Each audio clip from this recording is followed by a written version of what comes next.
Antara paparan menarik hari ini, anak-anak Dr. Mahathir minta Suruhanjaya Pencegah Rasuah Malaysia bersabar. Suruhanjaya Pencegah Rasuah Malaysia Syak Daim ada banyak lagi harta belum diisytihar. Hamzah Zainuddin buat pusing ayu sokong Muhyiddin sebagai Perdana Menteri.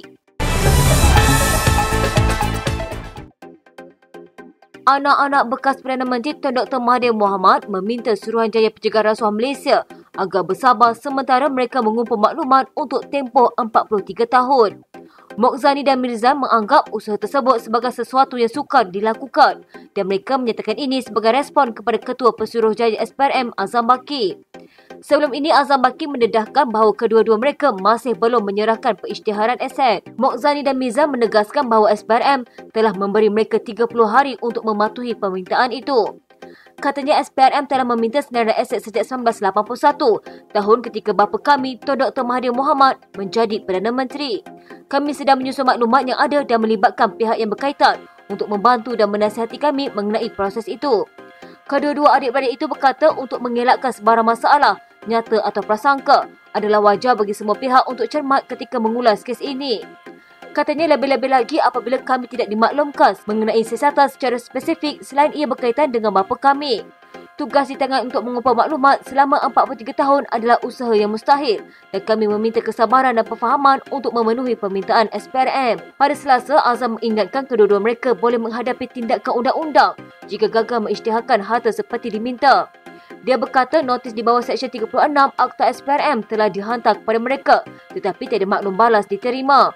Azam juga menyatakan bahawa kedua-dua mereka boleh meminta lebih masa apabila tempoh notis tamat pada pertengahan bulan ini. SPRM memanggil Mirzan dan Mokzani untuk disoal siasat bulan lepas.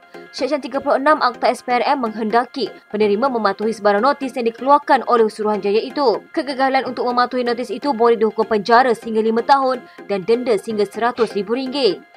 Sebelum ini, bekas Menteri Kewangan Daim Zainuddin dan isterinya Naimah Abdul Khalid juga didakwa gagal mematuhi notis yang memerlukan mereka mendedahkan aset. Suruhanjaya Pencegah Rasuah Malaysia mungkin memanggil Tun Daim Zainuddin sekali lagi bagi membantu siasatan terhadap bekas Menteri Kewangan itu. Agensi anti rasuah itu mensyaki Daim mungkin mempunyai lebih banyak harta yang belum diisytiharkan kepada pihak berkuasa. Menurut Ketua Pesuruhjaya SPRM Azam Baki, pegawai penyiasat agensi itu baru-baru ini menerima maklumat baru mengenai aset milik Daim dan kini sedang berusaha untuk menyiasat kesahihan dakwaan tersebut. Katanya siasatan terhadap Daim masih diteruskan. Kita kena buat banyak pengesahan harta-harta yang tidak diisytiharkan. Jadi menjadi tanggungjawab untuk kita menyemak harta-harta yang kita dapat maklumat tidak diisytiharkan. Azam bagaimanapun enggan mendedahkan lebih lanjut. Sumber yang rapat dengan siasatan itu menyebut antara aset lain yang disiasat ialah hartanah, saham dan akaun bank di Malaysia dan di luar negara. Pegawai SPRM itu berkata pegawai penyiasat memerlukan lebih banyak masa memandangkan Suruhanjaya itu memerlukan bantuan daripada agensi berkaitan di luar negara. Katanya pada peringkat ini belum panggil untuk soal siasat, biar pegawai penyiasat kumpul maklumat harta-harta lain yang kita syak di dalam dan luar negara. Saya jangka kalau banyak maklumat lagi diperolehi, dia akan dipanggil kemudian. Minggu lalu, Daim didakwa di Mahkamah Seksyen Kuala Lumpur kerana gagal mematuhi notis SPRM untuk mengisytiharkan harta meliputi 38 syarikat, 25 unit hartanah, 7 kenderaan mewah dan 2 akaun dana pelaburan. Dia mengaku tidak bersalah dan mohon dibicarakan.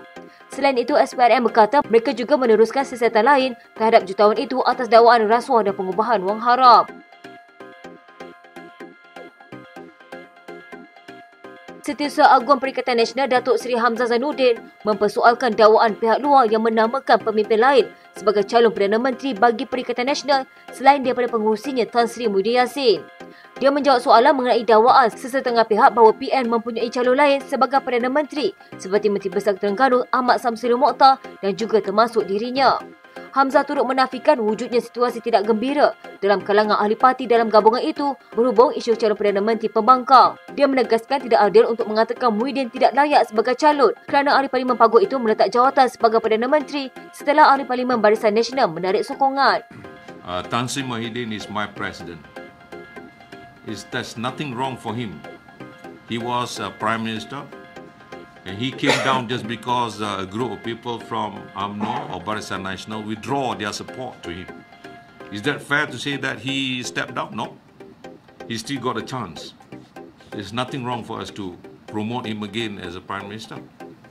Why is it that we have to suddenly now say that we have someone else, whereas he is the chairman of our Perikatan Nasional at the moment?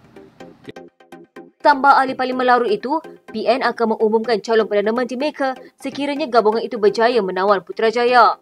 Dalam pada itu, Hamzah turut menafikan perjumpaan antara pihaknya bersama Perdana Menteri Datuk Seri Anwar Ibrahim untuk berunding mengenai jawatan dalam kerajaan. Malah dia bertegas mengatakan tidak pernah bertemu Anwar setelah Presiden PKR itu memegang jawatan Perdana Menteri pada November lalu.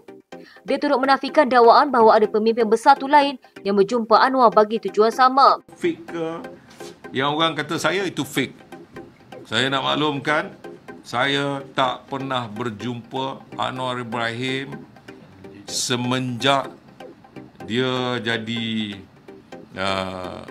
Perdana Menteri. Terjumpa di Parlimen itu adalah. Dalam perkembangan lain, Hamzah mengesahkan Parti Bersatu telah melantik peguam bagi tindakan saman terhadap 6 ahli parlimennya yang mengisytiharkan sokongan kepada kerajaan. Sekian berita terkini di TV pada hari ini. Jangan lupa follow Facebook dan YouTube Dalam TV. Dapatkan info terkini di Facebook serta YouTube di TV.